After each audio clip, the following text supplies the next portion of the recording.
Hi, everyone. So we're going to get started again. Hope you grabbed some coffee. So I would like to welcome our lead finance advisor, Jennifer Shaw, and finance advisor, Lauren Williams, to the stage for their Work Plans That Work presentation. Thank you. Thank you, Maddie. Hi, everybody. I hope you grabbed a fresh coffee, got a muffin, maybe got some fresh air, and are going to join in. So, we are going to look at this is kind of a two-part series for the next hour and a half-ish. We're going to go through our work plans first, and then we're going to show you how you can link your budget to that, and then how that becomes a really great comprehensive tool for you as managers and staff to use not only kind of day to day, but then again at year end and how you can tie that to reporting as well. So, what is a work plan? Really, your work plan will break down those strategic goals, or if you don't have a strategic plan in your community, perhaps you have a comprehensive community plan. It's going to break down those goals and objectives into really nice, small, manageable pieces so that you're able to put that, right in a nice tool in a document that we're going to go through, and you can identify the costs of those individual programs and perhaps maybe some additional activities that you want to do. An effective work plan ensures that you have accurate budgeting, which is really important, especially if you're a finance person like Jen and I, or a finance person in the room. Accuracy is very, very important. So, what does it do? You want to look at the four things of what it identifies. So, first of all, what specific activities are required? What things do you want to do within your program or your department? Who is going to be responsible for completing each task? And that might be more than one person. That could be an entire department, for example. When each activity will be undertaken. So you want to think, am I going to do this in Q1? Am I going to do this in Q4? Or am I maybe going to do this throughout the year and it's going to be something that's ongoing? That's very important as well. And the cost. How much is it going to cost? So, where can you find those funds in your program? Or perhaps you need to earmark those funds from another program to enhance your program. You want to think of this, Jen and I always like to look at it, a step by step recipe. If you're somebody that likes to cook in the kitchen, you want to follow these steps, and it's then very, very simple to get a really nice work plan. It also breaks down again those strategic goals. So we will always make reference to a strategic plan in your community or a comprehensive community plan in your community because ultimately your community provides that direction for the programs and the activities that you offer to your membership. So you want to always refer back to that. And it's good to have a copy of that with you at all times. You want to ensure that your essential activities are planned. And then you want to reduce any overlap. So perhaps, a CHR program, for example, and a community wellness program are offering the same things. Collaborate together so that you're not duplicating your services. You want to allocate tasks efficiently to individuals. Again, like I said, no duplication, but also ensuring that you're maximizing the skills of your staff.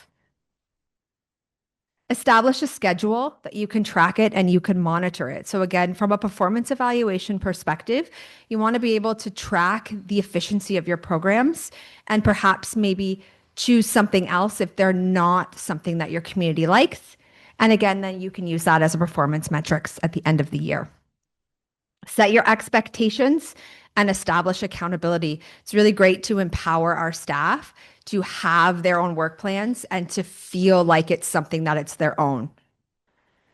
And again, developing a more accurate budget to ensure that you have adequate funding for the things that you want to do. That's really important.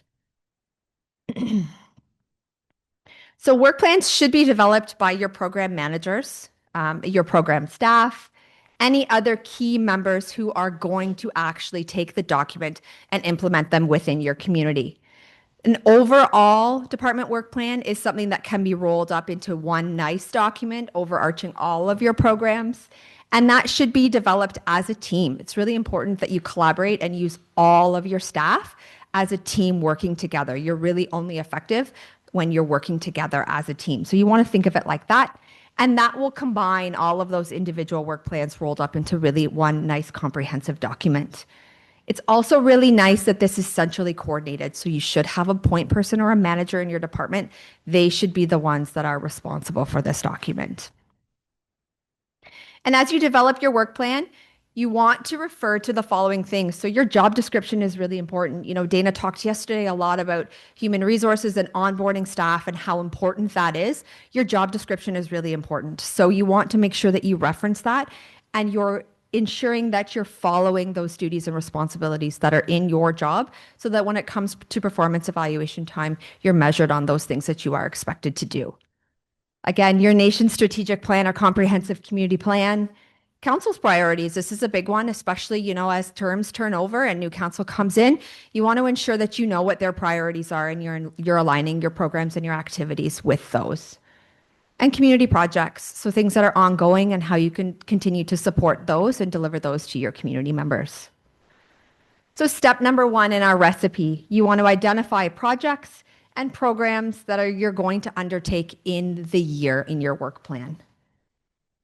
Step number two, you want to identify very specific activities that you're going to want to complete in order to meet those goals and objectives. And we're going to look at some SMART objectives here on the next two slides. We're also going to look at them in detail when we go through the exercise, but it's really great to use this criteria to obtain your goals.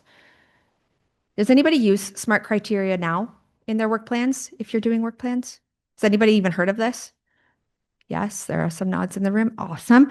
So you want to think of it really with the acronyms. So that's specific. You want to find clear, detailed, specific targets that you want to use. How do you measure them? So again, let's say you want to find 25 people to have come to a program in a month. That's something that you can easily measure because it's a number. Is it attainable? So they have to be realistic. Otherwise, you're not going to meet them. Are they relevant? So again, do they align with your council priorities, your strategic plan, your comprehensive community plan? And time. Time is always great. Again, work plans are developed on a yearly basis, so there already is a time component there. But perhaps it's something that you want to do in quarter one or by a certain month. So putting a time component on that is really, really important as well.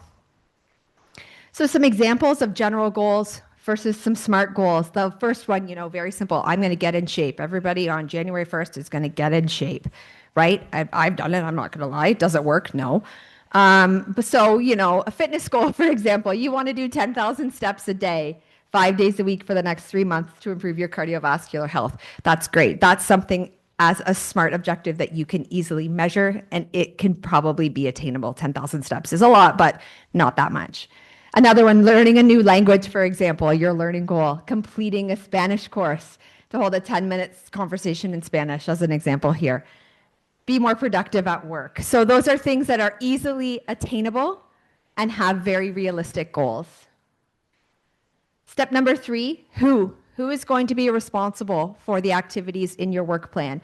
So there are a lot of following factors that we are going to talk about here when you're defining those responsibilities in tasks. The skills and knowledge required for the activity. Obviously, you're not going to have a custodian do something in the IT department, for example. You want to ensure that those skills are aligned to be able to complete those activities and those programs efficiently. The availability of the individual. So do they actually have the time to complete these programs? We know a lot of staff members wear a lot of different hats in communities because there's been so much turnover and it's really hard to find people. So ensuring that they have the right amount of time to actually realistically complete the task is very, very important. Are they interested in it? There's nothing worse than somebody showing up to work to do a job that they really don't like to do. So making sure that they're interested in the work that they're doing really empowers them to make that program theirs. The level of authority or positional power required for the activity. If it's something that requires signing authority, you want to make sure that you have the right people in the job to be able to do that. And natural groupings of activities. Obviously, kids programming, for example, you don't really want to put with perhaps the adult programming and vice versa. You want to ensure that those are aligned as well.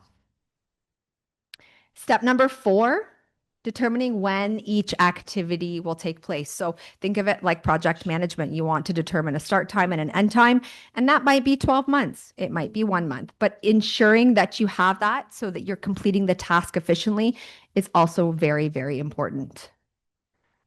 Step number five, so estimating those costs and estimating only, right? That's why a work plan is a living document. It's not something that you should create and then throw on the shelf in your office and never refer to it again throughout the year. Something that you should be reviewing all the time, and you can make revisions. So, there are four types of costs associated with any activity: your labor, so your salaries and your benefits, your materials, some other direct costs, and those indirect costs. So things like office rental, overhead, administrative fees. Most funding, you can take a 10% from that and use those. So again, those are four areas where there's going to be a cost in your work plan. And most of the time, your finance department will allocate some of these costs already. So, salaries and benefits, for example, is something that you already know that's automatically going to be built in there, as well as that administrative fee or those indirect costs. Usually, that's done with the finance department or in collaboration with the finance department. So, if that's not something you're doing, come and talk to us and we can provide some support there as well. And then you want to repeat steps 3 through 6. So, you go back to the beginning and you do it all over again when you complete the work plan. Like I just mentioned, you want to review and revise this. This is your document. It's how you track success in your programs, or perhaps how you pivot and try something different.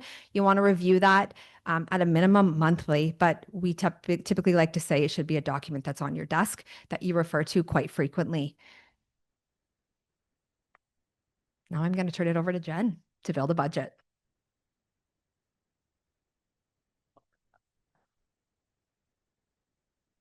Ani Bojo, good morning, everyone. Now we're coming into the money part, the fun budget stuff in Excel. I know a lot of people like to pull their hair out a little bit. We are going to have a kind of a hands-on activity following this little bit on budget. So if you don't know Excel or you're very limited, the activity, it's pretty basic. So yeah, I will just move forward because, as everybody knows, I know how to talk and can keep you here well past lunch. So on we go. So building a budget. We're going to talk about what is a budget. We'll go over the budget cycle and also how to create a budget. So what is a budget? It's a tool used to direct work done within the organization. And it's a document used to track income and expenses in a detailed and meaningful way. So budgets are really important. It really aids leadership in making some tactical decisions. And yeah, such as considering, I put in here considering where to trim expenses. Typically, in a nation, we don't always want to trim expenses. We will always look to source other types of funding because we know that ISK funding is very stagnant. Their formulas haven't changed. So that is why we decided to kind of incorporate the budget and the work plan just to really showcase how easy this whole process could be. So again, here is the budget cycle. And how do I turn the little button on? Here we go. So we're going to start right on the top here. Step 1, that is agreeing on the goals and understanding the financial situation. So again, understanding those goals, that is where, move this here. There, now I don't have to bend over so much. So yes, these are the goals that we would be looking at in the strategic plan. As Lauren had mentioned, if your nation is in the process of just developing a strat plan, maybe you don't have one, look at a community comprehensive plan. There's always a lot of priorities in there. In the absence of both of those documents, chief and council, when they do start out a new term, they do have some planning, they do establish those priorities that they plan to tackle. So that would be your key information to be looking for as well, because you always want to make sure all of the work you're doing is supporting those overall organizational goals. Step number 2, then we get into the determining the revenue. Step number 3, we determine expenses. Look at my little shaky hand here. You'd think I'd never done this before, right? Okay, then you develop that draft budget. You get that budget approved. Every budget should be going to chief and council for approval. Whoops. Oh my goodness. Here we go. You want to document all of those budget decisions. So anytime chief and council meetings, when a budget is presented, it should be passed by motion, should be included in those board minutes. If for any reason a budget is not approved, needs to be revised, certain things may or may not align with chief and council's priorities, these things should be documented as well, because moving forward, it's really going to reduce time if the next work plan comes up, or let's say the position is vacated. We know there's a lot of staff turnover in nations. So we always want to make sure that if something was not feasible or was outside of eligible expenses, which is why it was pulled, this information should be there, because ultimately you would be wasting the next person's time pulling together a budget to potentially include activities that have already been kiboshed. So keep that in mind. Documentation, we always say document, document, document. You always want to have that backup. As a finance person, auditors are always looking for that paper backup as well. So, supporting documentation is very, very important. Once that budget is approved, then it's a matter of implementing that budget. So program managers, staff, that's the time when they start putting that programming forward and getting things moving. Let's see where my little pointer is. We're going to monitor the budget and make amendments as required. So as Lauren mentioned, a work plan should be a living document. You're going to refer to that, it outlines all of your activities throughout the year. The budget is the same thing, because when we're doing that, really, we're estimating costs. Something may happen throughout the year. Take Canada Post, for instance. They go on strike. All of a sudden, your courier costs are starting to go up. You can go in, make those adjustments so you have more realistic numbers going forward. And then you can see where other adjustments may need to be made. So ISK, we'll just talk about ISK right now and their funding. Anybody in the finance department knows you get your one funding agreement in a year, and you get probably 100 amendments throughout the year, right? I know I've seen lots. Anytime an amendment comes in, that should be brought forth to chief and council. It should be formally approved and added into that budget. And again, that needs to be all documented. Once that's in there, then we move forward, start spending those funds, start doing that programming. You can see actually on this slide, whoops, there's actually a red line that's right here that doesn't show up. So we're going to monitor the budget, make amendments as required. Again, that's going to go back to chief and council to be approved. It's going to get documented. Then it's going to be implemented. Again, if we get another amendment, we're going to keep on going through that same process. The next year, we start up at the top and we keep on going. And again, you'll see that happening multiple times. That being said, I've also worked in organizations where sometimes the amount of amendments that come in are only presented to chief and council quarterly. You run into a bit of a problem there, because then a quarter is 3 months. That's 3 months where that manager who is now getting some funding has no idea. And they find out, 3, 4, 5 months later. I've worked in nations where all of a sudden year end happens and it's like, oh my God, I had no idea I had $200,000 that I have to spend for programming. So it's very, very important to have good communication between the finance department and chief and council as well. Finance should always receive copies of the funding agreements and of all of those amendments. That is where, all of those really should be centrally kept. Now moving forward, step 1 in the budget, agreeing on goals. And I think because I like to talk so much, I'm probably going to repeat myself a little bit on these slides. But before you complete your budget, you really should have that clear understanding of the nation's goals. Step number 2, you're going to determine the revenue. So you want to estimate to the best of your ability all of the funding that you expect to receive in a year. You also want to look at any amounts of deferred funding. If this is a yearly program where funding is, renewed yearly. You also want to look at if you have any shortfalls.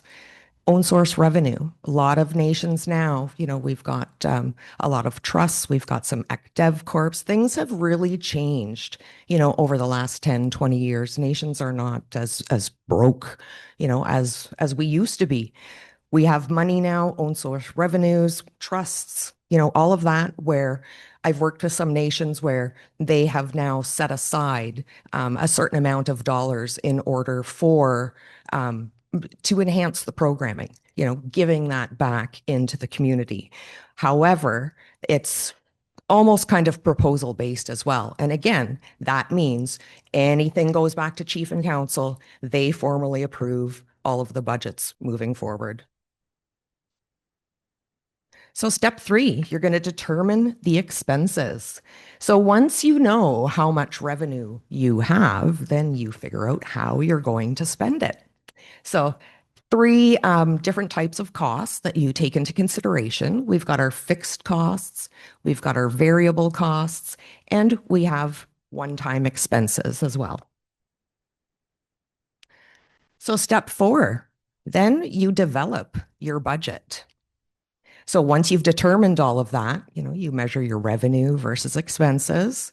If you have more money than expenses, you have a surplus. If you don't have enough money to cover all of the activities and expenses, you have a deficit. So step number 5 is when you get that already developed budget that goes forth formally, chief and council, and the budget is approved. A lot of times I've seen department budgets going forth and being approved just departmentally. And then finance will take all of those departmental budgets, roll them up or consolidate them into the main operating budget. So there's a couple of different ways that council will look at the different budgets. And especially because we really would love everybody to have, budgets approved, ready to go by April 1st. That's not always the case, which is why some nations now will look at budgets per department as opposed to overall at once. Step 6, again, documenting those budget decisions. I had already mentioned, keep that working file. It's great to have just a budget file so that you have all of those different items in there that you can reference as well. And that goes historically as well. So you would have that information, say, 2 years down the road, like I mentioned, a new manager decides he wants to do something, was found unfeasible. So it avoids duplication and makes things run more efficiently. And step 7 is implementing the budget. So that's when the program staff go ahead and start implementing, doing the programming, getting the project started, whatever is in that work plan. Step 8, as mentioned, all of the amendments that come forth. And that's for all of the funding agencies. I know I mentioned ISK with their numerous amendments. Any type of new funding from any funder, whether it's a provincial ministry, whether it's another Indigenous organization, tribal council, whoever, all of these new additions to funding should go for formal approval. We have 2 types of budgets. So we have a capital budget, which relates to, plant, equipment, things that are normally kept longer than a year. And we have an operating budget. So the operating budget is that day-to-day stuff. It includes payroll, supplies, your program expenses. So that is typically what we are looking at here. We leave the capital budgeting to not the program managers. a little bit more in infrastructure, but for this purpose, we're keeping it nice and simple. Um, and there's also two types of operating budgets. We've got sales budgets and expense budgets. Again, we are only looking at expense budgets here because typically, we are service oriented. We are not based on sales or production. So what is a program budget? It's an expense budget for a program, and then that is then consolidated into the departmental budget, which Lauren had mentioned. We do that with the work plans. The same is done for the budgets. And what are the benefits? Well, this way, managers can identify the project's objectives and goals they want to achieve. It identifies the resources that they need. And it's always important that, when we're looking at a department, that you look at all of those individual program staff, because staff really do have a lot to contribute. And when I'm talking, boots on the ground, those frontline staff people, they have the valuable information to address, different additions maybe that should be added to the work plan. So creating that program budget. So for those of you who've never done a budget before you start, look at last year.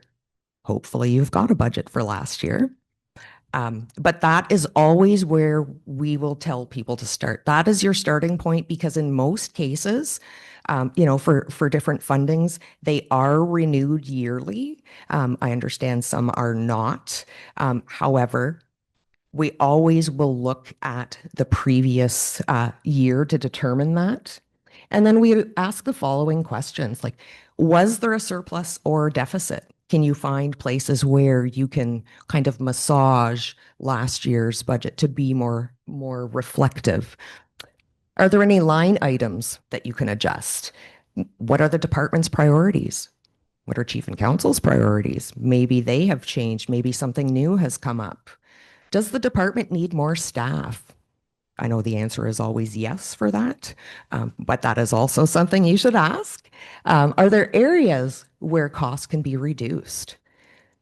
Consultants are a huge cost in nations. So part of what GovernWise is doing, that is why we're trying to help all of the staff members, to gain capacity to really reduce the reliance on those external consultants. And yeah, the consultants don't like us because we come in free and we're trying to teach, staff members how to do things that is basically taking their job away. So we run into a little bit of resistance there, but that's okay, because our goal is to empower, all of the staff to make things more sustainable, so we can kick those auditors, or not auditors, but consultants out, redirect that money into programming where it really belongs. And the last thing are activities in line with overall First Nation goals. So again, if you look at that work plan first, it's the first thing you do.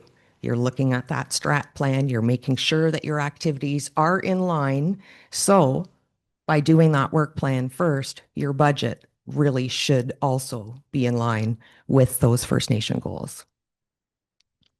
So step 2, the big parts, determining revenue and determining expenses. So when you're determining your revenue, again, you want to identify all sources and all amounts. As mentioned, most of the programs are funded yearly.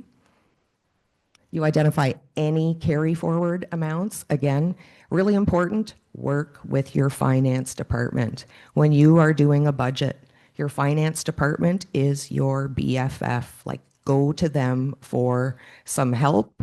They can help with certain allocated costs, make things a little less daunting. And that's really the goal here, is to make this a somewhat easy process, easy yet super beneficial.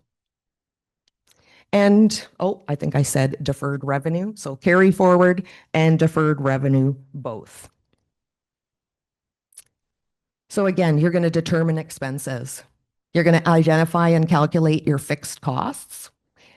Again, a lot of times this is done by the finance department. A great way to do that is to have some, oh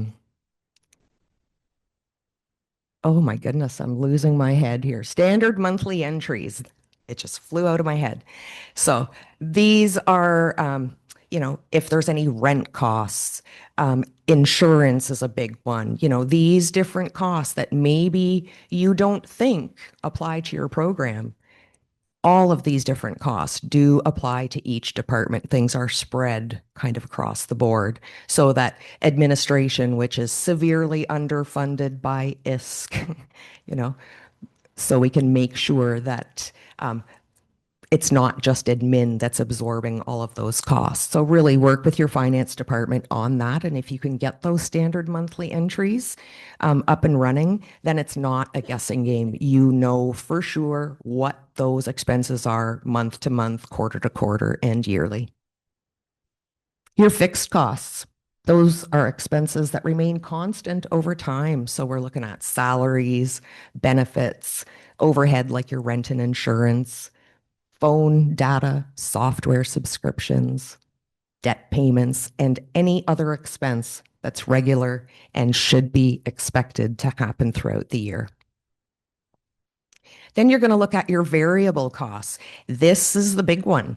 So this would be all of your program expenses. You've got your supplies, your materials, food, if you're doing, say, extracurricular events for school-aged kids, trips, workshops. So that would be where all of those variable costs come into play. That's where your work comes into play with these variable ones.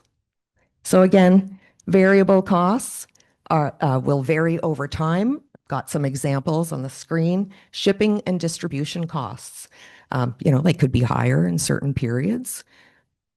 Utilities. So in the winter, we keep the lights on longer. The days are shorter. We turn the heat on. So utilities do go up.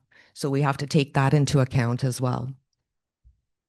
Program supplies, material costs, and labor costs as well. So when you're creating your budget, you should review it carefully with your finance department. You want to ensure that all of your expenses are properly allocated. And again, a lot of times we can see some duplications when it comes to programming. So two people that may be doing programming, let's say one is for school age kids and another program is doing, say youth, where that's that little bit of age difference. There could be a lot of commonalities. There could be maybe some one-time purchases that one program is going to make that another program can then access. But if they both have them in their budget, that would be something that finance would then see and say, oh, hey, actually, this cost, we could allocate that over to this department that may have a little bit more money, and it does fall under the eligible expenses. So again, finance, and I'm not just saying it because I'm a finance advisor, but finance is, one of those key positions that they hold so much vital information that, access your finance clerks, your finance manager, the director. And really, you should be sitting down with them to review these budgets as well before they go for review and approval by chief and council. And as mentioned, each one of these program budgets that each program manager is doing should then be rolled up into that main departmental budget. And then each departmental budget, and this is normally done by finance, all of those departmental ones will then be all rolled up or consolidated into that main operating budget.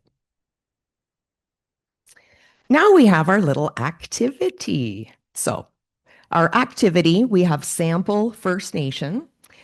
So they have received an amendment advising that they got some additional funding and it's being added under the existing funding agreement. So you guys don't have to do anything. I didn't put any pen and paper on the table. Time-wise, if we were to do that, this would turn into a good half-day session. But time-wise, we have our work plan all pre-populated based on sessions held previously. So are you ready to switch it? Okay. Can you make it bigger too, Lauren, please?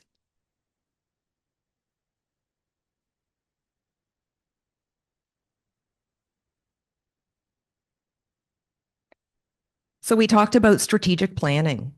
In the event, your nation doesn't have a strat plan, or you're just starting out, you're not sure where to look, what we've pulled here are some sample priorities. So on the First Nation Financial Management Board, or FMB's website, there are a lot of good resources there. This is a document that's taken right from their website, just showing what some of these sample priorities are.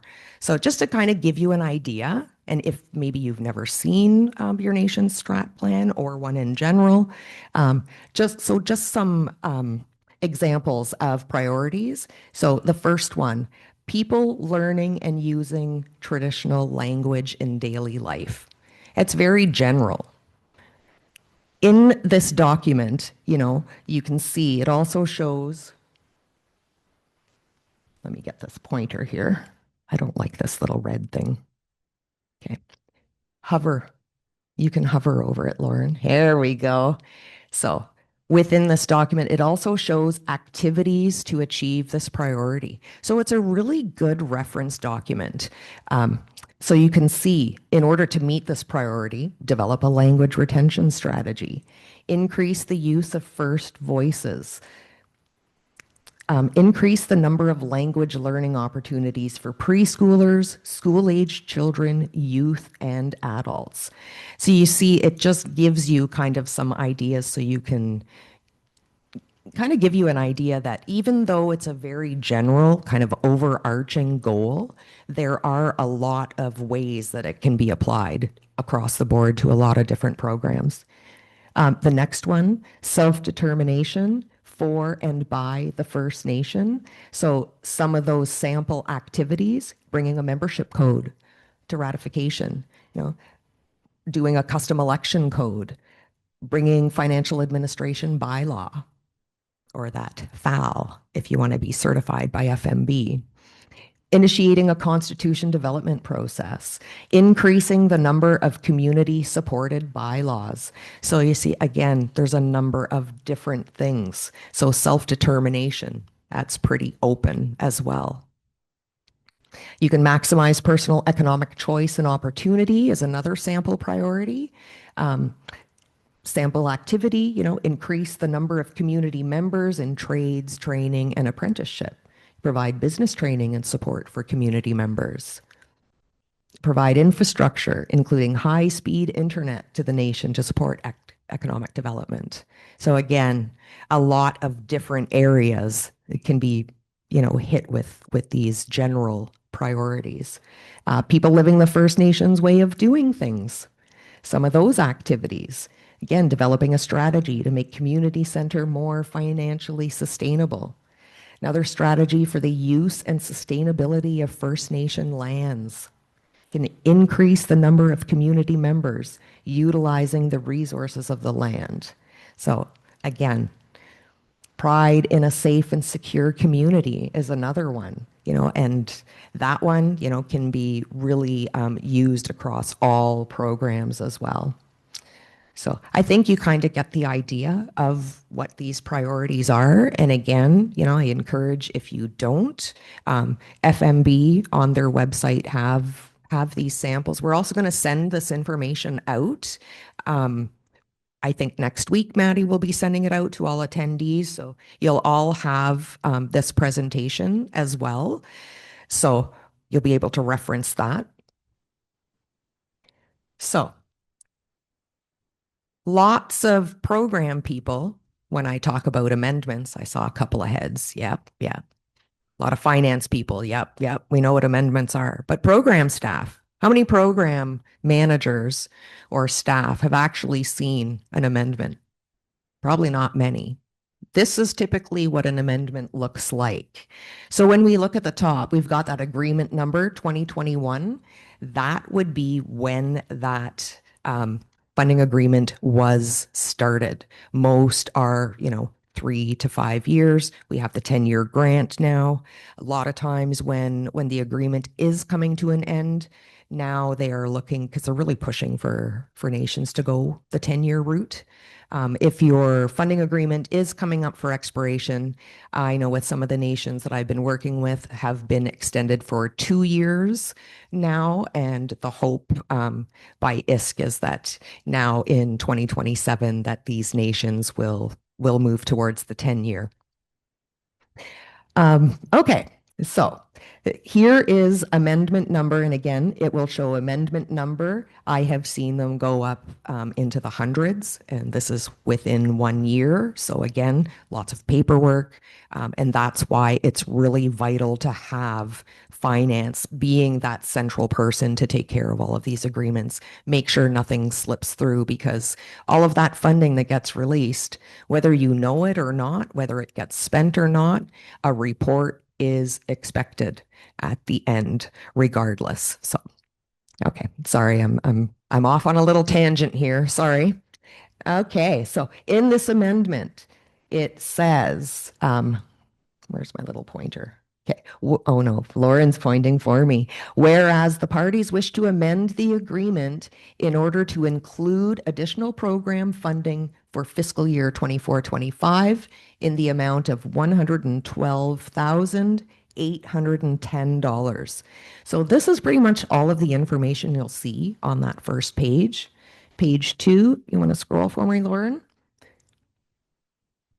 Is the signing page. This gets signed by the feds and by chief and council. This is the document that would have to go forth for approval.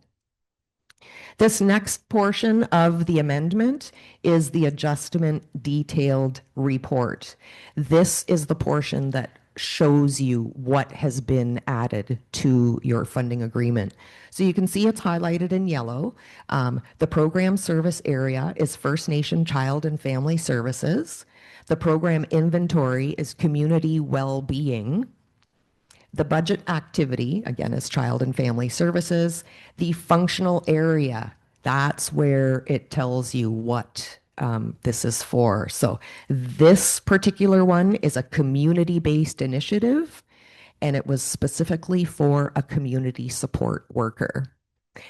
Then you can see below, we've got that payment schedule. So again, important information for finance.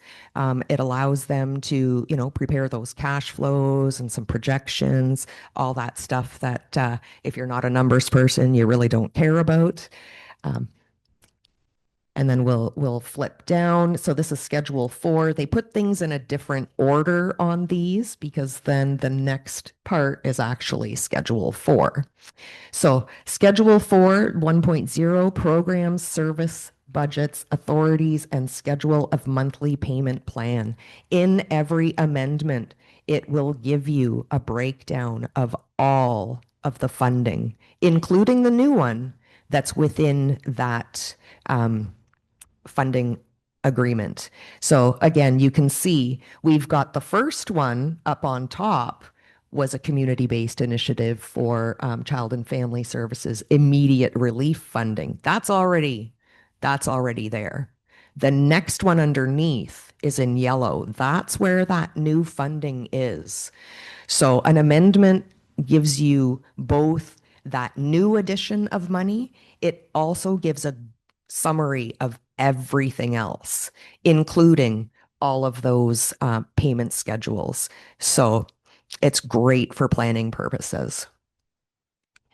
I think that's it on that one, Lauren. Okay.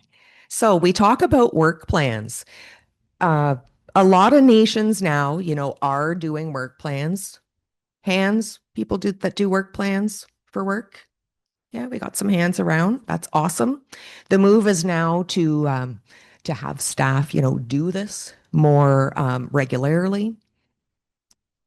On the screen is just a sample. So we have these templates available. There's all kinds of them out there.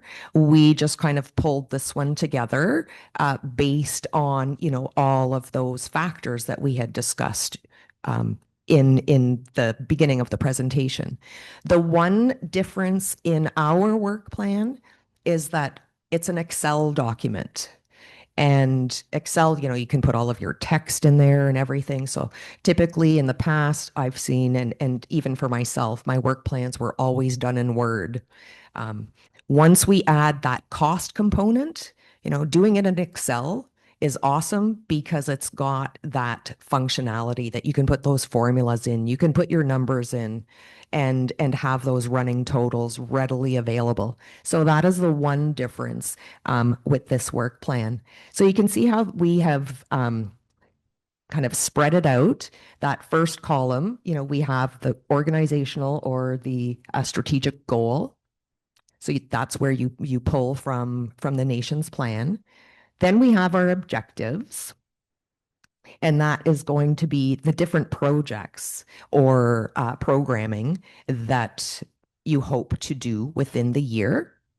Your activities, those are going to be those specific tasks where a cost is likely going to be associated with each of those tasks. And you always want to put any steps in logical order. So comes into play a lot, when it comes to capital projects. Certain things need to happen before you can move on to the next stage. So it's really important to note those in the logical order as well. We have who's responsible. Again, make it as collaborative as you can. If you know somebody else is doing similar programming, or maybe that program has purchased equipment that then now you can use. And you'll see kind of some examples as we move forward in the exercise, but identifying who is responsible there. And the resources. So we enter the cost of all of the resources.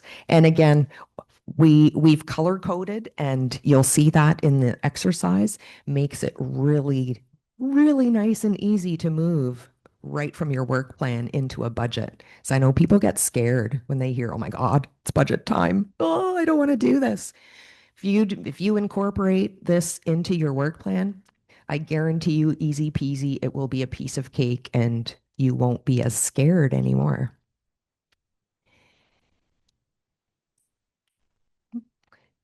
We have, yeah, that's just the cost, Lauren. We have the timeline. So within here, we set it up with a start date and end date. Typically, as Lauren had mentioned, putting in, which quarter you want it to happen, or, even just a month. When start dates and end dates become important, again, is for these capital projects. You want to make sure that, approvals are done before moving forward. Certain things, again, those logical steps, making sure that one task is complete, especially if it's time sensitive. So putting that in there can really aid keeping things on track too.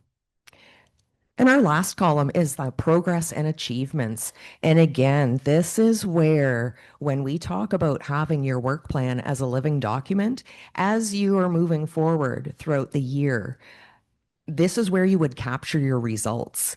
And everybody hates year-end reporting, pulling together an annual report. If you've got an AGM, some of the ISK reporting or other funder reporting, a lot of times, it's left until the end of the year and then it's a big scramble. Oh my God, I have to find this and this. If you treat your work plan as a living document, you record all of your progresses, all those achievements that you've done, add in some numbers in there, make this document, your own, capture all that information. The end of the year, you pull out your work plan. Oh, look, I have all of my statistics. I can pull out how many participants I had for this program, how much was actually spent. So it's a great tool to guide your work. It's also a great tool to ensure that you're meeting these tasks, you're being successful, and you're capturing those stats for that year-end report, because we get a lot of requests for this year-end reporting. So that's why we've really tried to adopt this in to make things less stressful. Oh yeah, I don't need this anymore. Yes. So now we're going to look at the sample work plan. So again, we received that amendment. We've got funding for a community support worker. Now that person needs to put together a work plan. So because this could be and again, we've done this, in a half day session. We've even stretched it out into a full day session where we would actually look, to the participants to actually build this. We've gone ahead, done it based on previous sessions, just because of time, but we will go over it. So you can see the first one we pulled for that strategic goal was the health and well-being of community members. So that was stated in the nation's strat plan. So that is one goal that's going to be tackled. So the project. So could see at the bottom, develop community-based programming for youth. So that's very general, but that's going to be a huge task for a community support worker to develop that programming. So again, we look at those SMART objectives that we talked about. We want them to be specific, measurable, and realistic. So, no, I didn't know you had it up there, or I would have turned and read them all. But so what we've done here, we've added another column to show you those SMART objectives. So instead of just saying, I'm going to develop some community programming for the youth, let's turn that into a SMART objective by saying, by June of 2026, I'm going to provide monthly workshops in financial literacy, communication skills, and mental wellness to at least 30 youth participants, with 80% reporting increased confidence in their abilities through post-program surveys. Isn't that great? You've identified your target group, how many people you're hoping to do, and what you're hoping that expected result is. So when we look at the tasks associated with this, the tasks would be, well, establishing that weekly youth group, creating a monthly calendar of events, arranging resources for workshops, which we figure we'll do 10 workshops a year. We'll give the kids the summer off, and always reporting to the funder as required. So you can see in that responsible column, the first three is the responsibility of that community support worker. We've also identified the finance department as part of that reporting. Again, when it comes to your reporting, if you have a financial component in any report, don't use your own numbers that you've been gathering. You really need to work with your finance department to ensure those numbers are coming right out of your financial system. Next, we look at the resources required. So what do we need for a weekly youth group? Well, we're going to run it for 40 weeks. We hope to have 15 youth, and we know that youth won't come out unless we have snacks and refreshments. Because in Niche World, we always have food, because food brings people out, right? So we look at that. We also look at a facilitator. And we've given that a ballpark figure of $5,000. And we'll have some honoraria payments to make out as well throughout the year for $2,000. And Lauren is adding in my totals there for me. You can see we've already color coded them as well, but we'll look at that at the end. Otherwise, I'll be jumping all over the place. So activity number 2 under the same goal or under the same objective, sorry, is doing monthly craft workshops for youth. Again, it's going to be the community support worker that's doing that. The costs involved with that, again, we'd be looking at a facilitator. Oh, yeah, this is where my math was off. So we've got a facilitator, 10 workshops, $200 a workshop, but I have 1,000, but it should be two. And then we've got some supplies and materials, which Lauren put a number in there. $1,000, 500. Okay, that's good. Task number 3, how about some youth outings? Like to take the youth out of community, maybe going to the movies, bowling, some outdoor rec, that type of thing. Again, community support worker would be responsible for that. And the costs. Well, there's could be some admission fees, some transportation. So we're figuring $500 a month for 6 months. That's going to cover those outings for a total of 3,000. So moving down to the second task is developing community-based programming for adults. Again, that SMART objective to replace that by April 2026. We're going to facilitate monthly wellness sessions such as stress management, mindfulness, peer support for adults, aiming for 25 regular attendees and a 75% improvement in self-reported well-being after 3 months. Again, you got those specifics, you have those measurables, you've got your target numbers as well.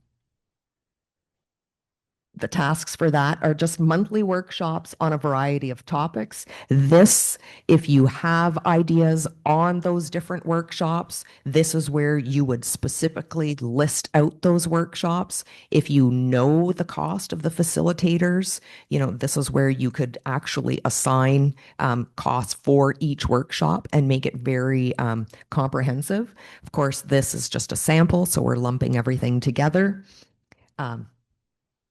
And just leaving it very, very general. So again, who would be responsible? Well, because we're dealing with adults, perhaps the elders program, should be brought in.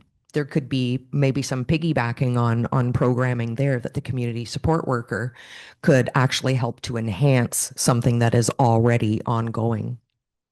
So again, we look at some costs. Facilitator, $200 a shot. We're going to do 10 workshops in the year, so that 2,000. And if you're watching Lauren on the screen, you can see she's putting in those little formulas. So that 200 times 10. So even if you only know the basics of Excel, this could really change things for you. It's really not hard. And we can help if you need some additional help. Supplies and materials we will need for this as well. So we've got $1,000 in there. And how about some transportation assistance? So we have a community van that we will pay $100 a month for. Will actually be just a transfer. Cash won't actually change hands, but finance will do that transfer of program funds. So we've got a total of $1,200. I need to start talking. Oh no, it's 11:41. I thought I was going to have to start talking real fast to get through it. Okay. Next one, how about some client support? So not only programming, but a community support worker is going to be doing some client support. But again, the SMART objective there. So by August 2026, conduct monthly outreach visits, both on and off reserve, connecting with at least 50 members and referring 20 individuals to appropriate social services with follow-up tracking to ensure at least 60% engagement with referred services. Again, lots of numbers in there, lots of deliverables, lots of targets. Some of the things that you would do the activities to meet that, client interviews to determine needs and supports. So in this case, we thought there's a lot of this particular sample First Nation. There's a lot of members that live in the town just outside of the nation. So maybe it's a good idea to actually rent some office space. Could save in the long run on travel and mileage. It would also make it easier for those off reserve members. It would make it easier for them to access some supports and some services if that position was actually coming to them instead or in the town. So part of this, we decided we're going to look at some private office space. It's only going to cost $200 a month, but that is going to really open up the services for off-reserve members. Another activity would be developing support plans for these clients. So of course, because this is new, we're considering this new funding. So a laptop is going to be needed, and we'll put in $2,500 for a laptop. They're also going to, as mentioned in the objective, they're going to identify, provide referrals, and act as a liaison with other supports such as addictions, housing, and employment. So part of this, they're going to need a cell phone. So a lot of nations, do this differently. Some will actually provide their workers with a work cell phone. Some will provide a cell phone allowance so that managers are using their own cell phones, but then are being subsidized. So that is the case for Sample First Nation. They are providing a $50 subsidy or a cell phone allowance. So that $50 times 12, we've got an expense of $600 per year. And then we'd be looking at that travel and mileage. So for the community support worker to be going from the band office to that off-site office. So we are putting in $2,000 for that. So now on to the next objective, or the next task would be to develop and implement a crisis response protocol by February 2026, training all staff and volunteers with a minimum of 20 people, with 100% completion of training and quarterly reviews to ensure effectiveness and compliance. And honestly, I put this one in just to demonstrate a SMART objective. I did not put any other information in budget or anything because as we make that move to the SMART objectives, that is what we really wanted to kind of showcase as part of this, and how putting a little bit of that extra at the beginning can really help in the long run. So the next activity, enhance recreation activities for target groups.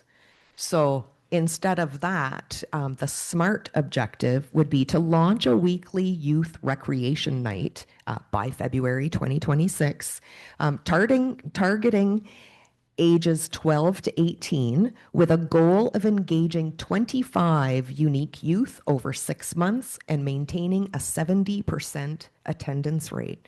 Again, these numbers, they're all very realistic. You don't want to say, oh, we're going to have 100% participation, because is that realistic? You do not want to set yourself up to fail either. So ensure that those targets are measurable and attainable. So attainable is a big key thing there as well. So in order to do that, you would work with the recreation manager to determine scheduling and event coordination. So who's responsible? Again, that community support worker and the recreation manager. So costs, what would be a cost for that? Well, we'd need gym space, but we don't have to pay for that. we're still going to identify that as a resource that's needed, because this is going to also be kind of a trigger that, oh, I'm starting to develop programming. I better talk to that rec manager and make sure everything is good, because you can't just assume. There's certain processes to be followed, and I'm sure other programming would be using that gym as well. So the next objective by May 2026, to implement bi-weekly wellness and recreation sessions for seniors. For example, chair yoga, walking clubs, etc., reaching at least 30 participants, with 80% reporting improved social connection and physical activity levels. So again, nice, clear, smart objective.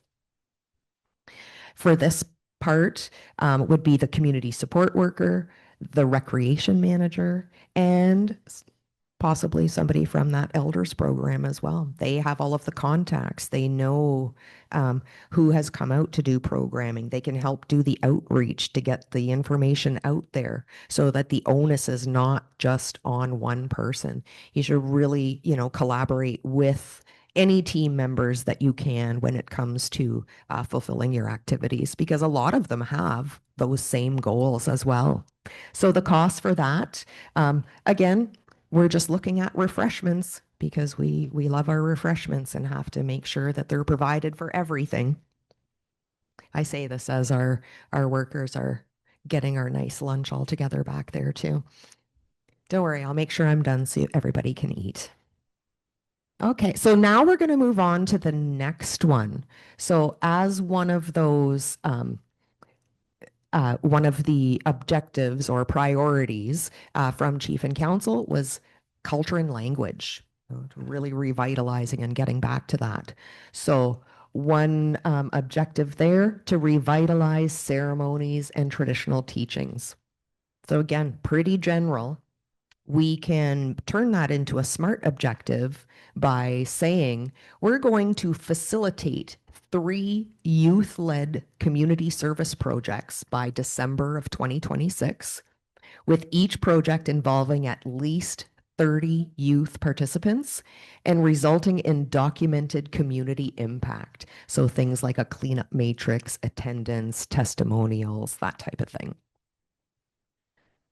So the activity for that, again, we left it very general for timing. This part would encompass quite a bit. We have put that we will plan an elder youth activities to allow sharing of knowledge and traditions. So that is the activity. People involved in that would be that community support worker, possibly the elders program, and culture staff, in order to hit all of those areas. So the activity, again, this is what I was getting to. This is where you could really detail out, in the objective, we say 3 youth-led community service projects. Then you would actually list out what those 3 are and try to identify the costs for each 3, instead of doing what we did here, which again is only for demonstration purposes. We've put in, we're going to do 4 weekend retreats at $3,500 each. So the part with this, if you're going to have multiple events, it's great to really list them out, because what happens if something has to be postponed or canceled? And if you just have a lump figure in there, then it's going to take a little bit more work. If you space it out, or if you include the individual lines and the costs there, it's very easy when it comes to making amendments to your own budget. And again, we'll kind of, as we work through it, you'll see what I'm getting at and how easy this can be. Okay, the next objective. So by March, oh, sorry, because we have, move it over a little bit, Lauren. Other way. So now we come, Oh, okay, sorry. It's still under culture and language. So the next one is developing a language strategy. So again, turning that into a SMART objective.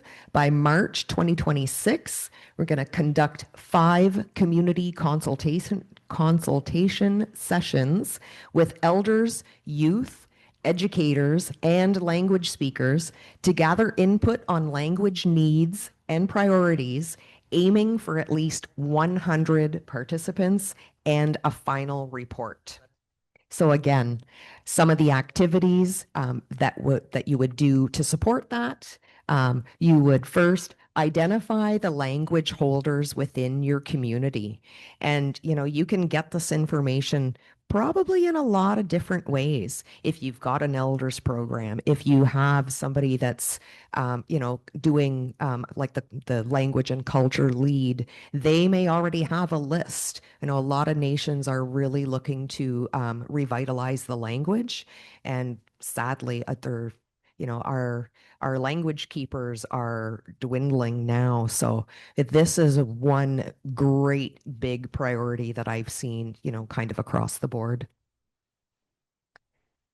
The next thing you'll do is call out for interested community members to sit on this committee and then hold monthly meetings once it's established.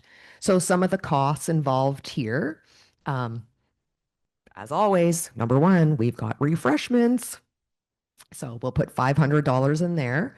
We've got some honoraria that we would be looking at, which we have $2,000 budget in there. Sure. We've got some facilitator costs for $1,000. We have some travel for $500 and some supplies and materials for $250. Then we look at the next one. So by June of 2026, we're going to offer monthly language classes in Anishinaabemowin to at least 50 community members, with 75% of participants demonstrating improved proficiency through pre and post assessments. And again, this was one of my samples that I put in. We left kind of the activities blank. However, we always know that we're going to have some certain costs. So we've got a facilitator or a teacher costs there that Lauren is assigning $2,500 to. Supplies and materials for $750, and our refreshments, because I think every activity on here has some refreshment costs when it comes to gaining information and community input and whatnot. Okay, so we are finished our little work plan for this community support worker. So as you can see, because we've put all of these dollar amounts in there, and because it's an Excel document, we've got a nice little total at the bottom. However, keep it up there, Lauren. Can see up on top, we've gone ahead and we've color coded this. So once you're done your work plan, then I would recommend go and color code based on the eligible expenses that usually are stated within any kind of funding approval, or within programming. There's always some guidelines. Ensure that those are included in there. So for this specific one, we have some travel, we have workshops, we have program supplies, and we have overhead. So we've gone through this list, we've color coded each cost to that different line item. And then at the bottom, is it not lining up right? So Lauren is just double checking because I made some additions to this table, and I may or may not have picked up the addition for the total.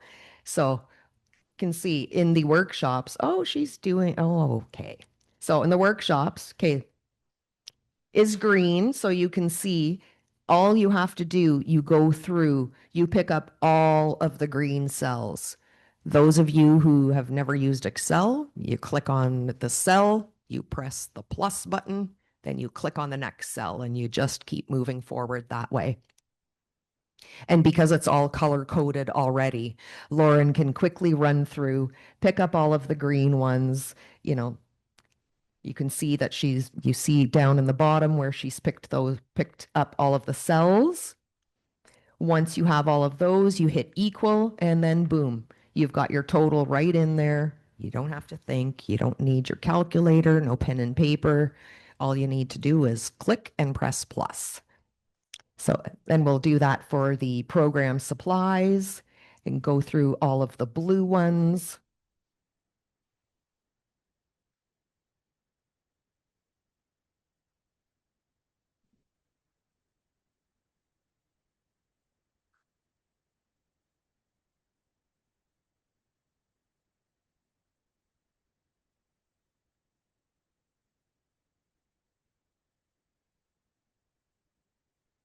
And we've got them all, and we've got a total 10,600 for program supplies. Then we have overhead. And we only have one thing of overhead in this whole work plan, and that is that private office space. Everything else can be allocated to a different line item. That would be the only overhead item. Something's not adding up properly, as you can see. So that's a great way to double check things. You've got that total of 50,700. Looks like we're missing 500 bucks from somewhere. And I know you can't really see it too well up on the screen, but when you do a formula like that in Excel, and if you find you're missing something, if you go back into where that formula initially is, it will actually outline each of the cells in a different color to show you which ones are already within that formula.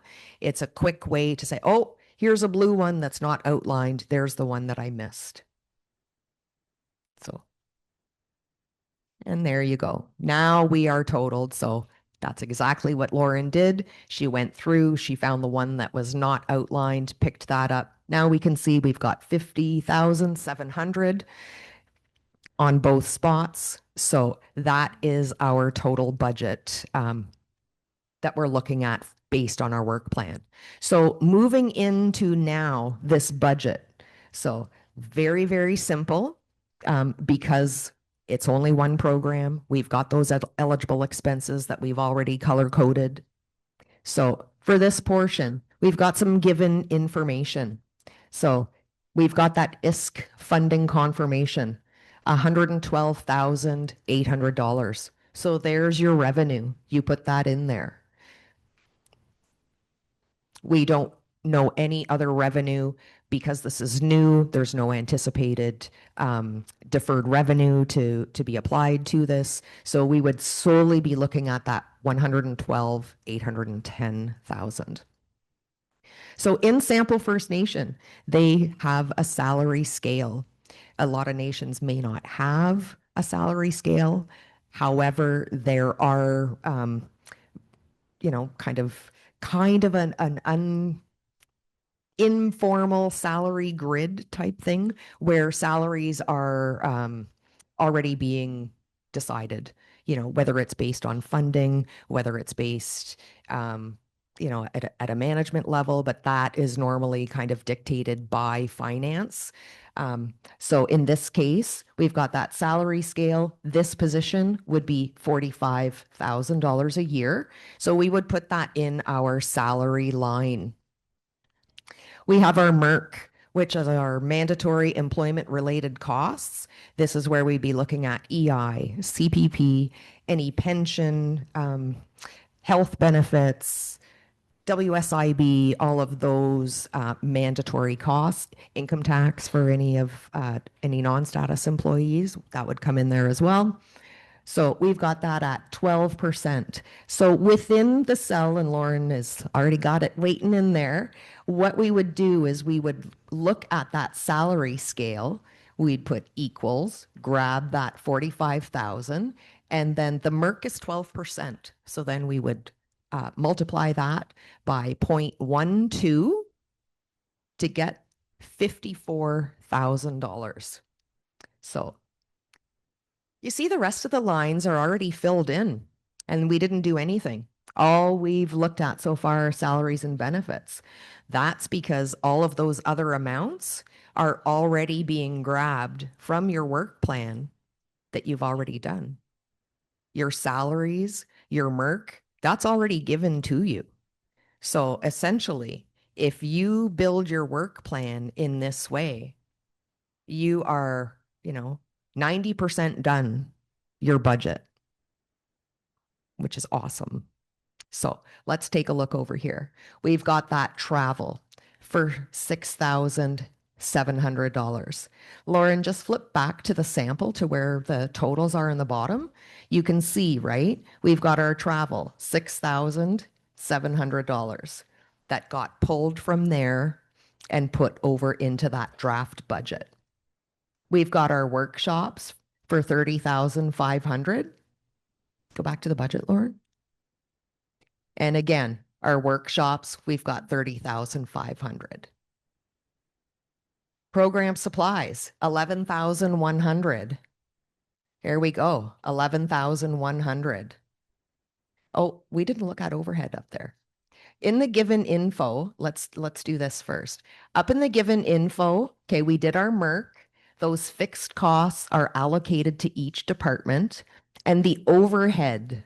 So the overhead is a 10% admin fee. Now, normally in First Nations, and I think I might have mentioned it at the beginning because I talk too much, but for most programming, within your budget, always put in that 10% admin fee. I know as program managers, they don't like that and they think, but I only get this much money. You're taking my programming money away. They don't understand what that 10% admin fee is for. And what it's for is to cover off, all of the things that we talked about, any kind of rental costs. People now, we're all running Office 365. Those are monthly subscriptions or yearly subscriptions. Those are part of your overhead costs that will be allocated to your department. You may not include them in your work plan, but they are going to be included in your budget. So that is why you don't have to think about it. You just put that 10% in there. Part of that, that goes to who's paying your salary, because the finance department is lumped into administration. HR is lumped in there. So we have to look at those costs as well. And because it's underfunded, by putting in that 10% administration fee. And if you were to run through the whole process, which I had the opportunity to do with the nation, and it was very eye-opening, we went through each department budget and governance, which is all chief and council stuff. They had no money. They had very, very limited. And it was like, how are we supposed to do all of this? So as we went through all of the department budgets and we pulled that 10% off, by the end of it, by pulling that 10% off and adding it over into that governance, guess what? It didn't quite equal out, but it was pretty close. So previously, if nations were not doing that 10%, you're really looking at tapping into own source revenue, right? So that 10%, and for any proposals that are being sent in, put that 10% admin fee in. ISC is expecting it. The program officers that are reviewing it are expecting it. I know some old school that say, oh, no, no, no, we're not allowed. You are absolutely allowed and encouraged to do so. If there is, a parameter in place where that's not allowed in the proposal, they'll take it off. But I absolutely recommend putting in a 10% admin fee in addition to all of the other costs when you are submitting that proposal in order to have, proper funding. Okay, sorry. Back to this overhead now, because Like I said, I like to talk. So we have a 13,680, which is based on the total revenue times 10%. And okay. And so Lauren went ahead and added that little bit of additional that we had in the work plan. So you can see up in the formula where she's really waving away, trying to bring my attention up there. We've got that cell C13, which is that total revenue. We've got it times 10% plus. So we've gone in and we've grabbed from sample work plan G66, which is that $2,400, and that was that additional overhead. So we have to ensure that we include that along with that 10%. So we add that 2,400, and that is where we get to that $13,681. Now it looks like we have a surplus. We've got our total revenue, 112,810. We did pretty good on this budget. We've got our total expenses at 112,381. We have $429 left to work with. So in this case, that's where you can go back, and if it was a more of a substantial amount, you could look at, adding more workshops, maybe adding some more objectives. We can look at, let's say $500 on that last one, Lauren, is not enough. We need $1,000 for refreshments for this one. By making these changes within your work plan, it's automatically going to update your totals within the work plan. And the way that we've linked it here, we go back, it's automatically changed in that budget. So that number's been updated. Now, all of a sudden, we have a deficit of $71. So this really illustrates where you can look at those individual costs, where you can kind of tweak things, and why it's really beneficial to kind of look at everything and identify all of the different costs within there. Because if we had a huge deficit, we might have to look at, instead of doing 4 weekend retreats with the elders and youth, maybe we better cut it down to 2 because our budget is way over. So this is a really good way when you're first building your budget to make sure that you're balancing. If there is a way that, you have a big deficit, as mentioned, some nations do have that money set aside that you can then, approach them and say, hey, I have all of these great things I want to do, but I'm 20 grand short. Where can I get the money? And again, talk to your finance department. They will be a great source to let you know if there are additional pockets of money available. They may know different provincial ministries. They always release different proposals or requests for proposals for different things. So there's a lot of different avenues that you could also look at if you do run into a deficit to make sure that you have everything covered off. Once you have this draft budget, again, this is what would go to Chief and Council for approval. And once it's approved, this is basically, so if you're working with Sage 300, this is basically the type of report that would get spit out. You would have your revenue and then you would have all of your expenses. This is a great thing to do. Once your budgets are approved, it's really important, at least from a finance perspective, have those budgets input into your financial system if you can. When it comes time to start running your monthly reports, if you have your budget number in there and you provide this information to your program managers or program staff, they can really track this, on a monthly basis, because a lot of these reports, if you have your budget input in there, it will track your budget, versus your expenses, it will give you your variance. So by looking at that, even if it's just on a quarterly basis, we recommend monthly. Sometimes it's tough to get things that tightly run, but quarterly, it's a great way to have them look at it. If you're 25% spent, okay, we're on track at Q1. If you've got lines where, oh my God, I spent 80% of my money and I'm only 3 months into the year, what do I do? Then that's going to be okay. Maybe it was just a one-time cost and you have enough to keep you going. But it's a great way, a great tool. And like as mentioned, keep these things as living documents. Once you're done it, doesn't mean you can't change it. You see that we've made some little changes. What if, a couple months later, oh, I get some more money. You can go look at that work plan, add to it, and then just keep it going.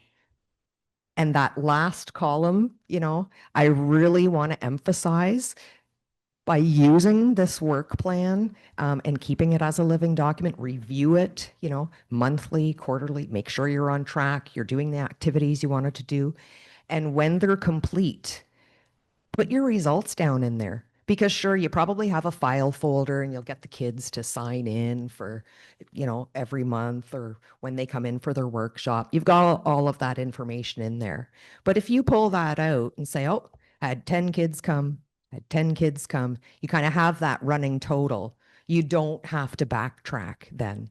And I say that to finance too, when it comes to reconciliations and stuff. Do it as you go along because we all know year end is so stressful. Lots of people are like, oh my God, they're stressed out. They're pulling their hair out. I've seen people go off on stress leave, just because like, oh my God, I don't even want to think about it. By being proactive and doing this, as you go along, it's a little bit to adjust your routine. May take a little bit of time. I think they say what about 10 weeks or so to really establish a good routine. But by doing this, I absolutely guarantee it will take so much frustration away at year end when you are called on to do this reporting. So